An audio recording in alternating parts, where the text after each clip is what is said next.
वैशाखी पूर्णिमा, people पूर्णिमा या बुद्ध पूर्णिमा कब मनाई जाएगी? इसकी क्या महत्ता है? क्या पूजा का विधान है, विधि है? किन मंत्रों का जाप करना चाहिए, दान पुण्य करना चाहिए? आइए इसके बारे में हम जानते हैं।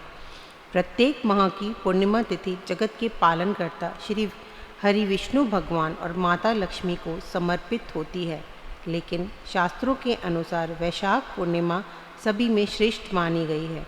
वैशाख मास की पूर्णिमा को वैशाखी पूर्णिमा, पीपल पूर्णिमा या बुद्ध पूर्णिमा के नाम से भी जाना जाता है। इस दिन विशेष रूप से पीपल के पौधे और वृक्ष की पूजा की जाती है, जल अर्पित किया जाता है और दीप प्रज्वलित किया जाता है। परिवार के मंगल, उन्नति, विकास और समृद्धि की कामना की जाती है। वैशाख माह की पूर्णिमा के दिन गौतम बुद्ध का जन्म हुआ था, इसीलिए इसे बुद्ध पूर्णिमा के नाम से भी जाना जाता है। धार्मिक ग्रंथों के अनुसार बुद्ध पूर्णिमा के दिन गौतम बुद्ध का जन्म हुआ था, जिन्हें भगवान विष्णु का नवा अवतार माना जाता है। वैशाख पूर्णिमा के दिन हजारों श्रद्धालु पवित्र तीर्थ स्थलों में स्नान दान कर पुण्य अर्जित करते हैं। पूर्णिमा के दिन पवित्र नदियों में स्नान करने का विशेष महत्व है। स्कंद पुराण के अनुसार वैशाख पूर्णिमा का महत्व इसलिए भी बढ़ जाता है क्योंकि वैशाख मास को ब्रह्मा जी ने सब मासों में उत्तम सिद्ध किया है, अतः यह मास भगवान विष्णु को अति प्रिय है। वैशाख पूर्णिमा पर पवित्र नदी के जल से स्नान करना चाहिए। फिर घर में भगवान सत्यनारायण की पूजा और रात्रि में चंद्रमा को अर्घ्य देने की परंपरा है। इससे मानसिक शांति मिलती है, सुख समृद्धि का वास होता है। बुद्ध पूर्णिमा तिथि का आरंभ पंचांग के अनुसार 22 मई को बुधवार शाम के समय 6:48 पर होगा और 23 मई गुरुवार को रात में 7:23 तक रहेगा। ऐसे में वैशाख पूर्णिमा का व्रत 23 अप्रैल को किया जाएगा। शास्त्रों के अनुसार पूर्णिमा का व्रत प्रदोष काल में रखने का महत्व है। वैशाख माह की पूर्णिमा के दिन मृत्यु के देवता धर्मराज के निमित्त भी व्रत रखने का विधान है। इस दिन जल से भरा हुआ कलश, छाता, जूते, पंखा, सत्तू, पकवान आदि दान करना चाहिए। इस दिन किया गया दान गौदान के समान फल देने वाला होता है और ऐसा करने से धर्मराज प्रसन्न होकर आशीर्वाद प्रदान करते हैं।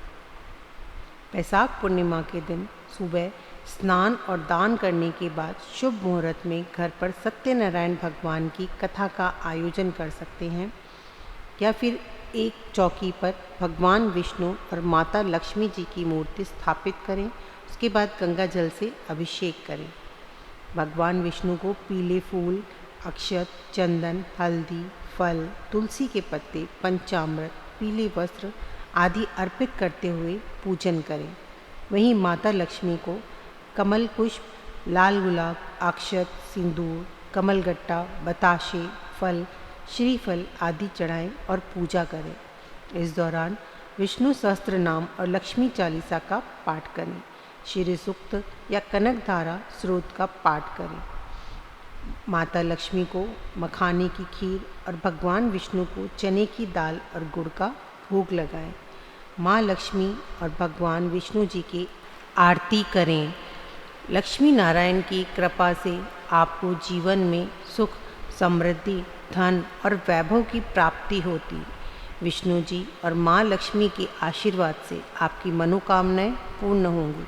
दिन भर फलाहार पर रहें। शाम को चंद्रोदय होने पर चंद्रदेव को अर्घ्य दें। एक लोटे में पानी, कच्चा दूध, अक्षत, सफ़ेद फूल आदि डालकर चंद्रमा को अर्घ्य दें। चंद्रदेव के बीज मंत्र का जाप करें। इसके बाद वैशाख पूर्णिमा का व्रत पूरा करें। ऐसा करने से आपकी कुंडली का चंद्र दोष भी दूर होगा। जहाँ तक हो सके पूरे दिन ओम नमो भगवते वासुदेवाय मंत्र का निरंतर जाप करते रहें। वैशाख पूर्णिमा पर दान का अत्यधिक महत्व है। साधकों को अपनी सामर्थ्य के अनुसार ज़रूरतमंदों को दान अवश्य करना चाहिए। वैशाख माह की पूर्णिमा तिथि को बुद्ध पूर्णिमा का त्यौहार भी मनाया जाता है। इस साल बुद्ध पूर्णिमा 23 मई को गुरुवार के दिन ही मनाई जाएगी। उसी दिन वैशाख पूर्णिमा भी है। ऐसी मान्यता है कि बौद्ध धर्म के संस्थापक गौतम बुद्ध का जन्म इसी तिथि को हुआ था। गौतम बुद्ध को भगवान विष्णु का नवा अवतार भी माना जाता है। क्या आप जानते हैं कि महात्मा बुद्ध हमेशा से एक परम सन्यासी नहीं थे, बल्कि उनका जन्म एक अति संपन्न राज परिवार में हुआ था। उन्होंने रातों रात अपना राजपाट त्याग कर कठोर तप से परम ज्ञान प्राप्त किया था।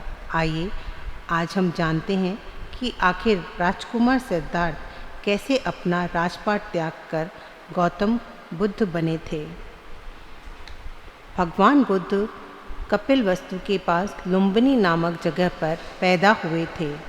माता पिता ने बचपन में इनका नाम सिद्धार्थ रखा था।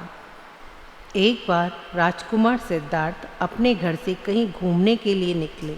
तभी रास्ते में उन्हें एक वृद्ध, एक रोगी, एक अर्थी और एक सन्यासी को देखा। नगर भ्रमण के दौरान उन्होंने इन सबके बारे में अपने सारथी से पूछा। तब सारथी ने उन्हें बताया कि बुढ़ापा आने पर इंसान रोगी हो जाता है और रोगी होने के बाद मृत्यु को प्राप्त करता है। एक सन्यासी ही है जो मृत्यु के पार जीवन की खोज में निकलता है। यह सुनने के बाद बुद्ध के मन में राजसी सुख छोड़कर वैराग्य धारण करने का ख्याल आया। गौतम बुद्ध ने 29 वर्ष की उम्र में ही महल राजपाट छोड़ दिया था और एक सन्यासी के रूप में जीवन बिताने लगे।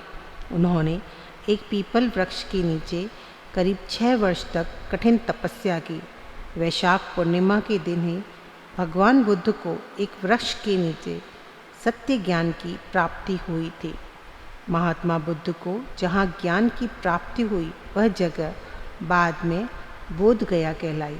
महात्मा बुद्ध ने अपना पहला उपदेश सारनाथ में दिया था।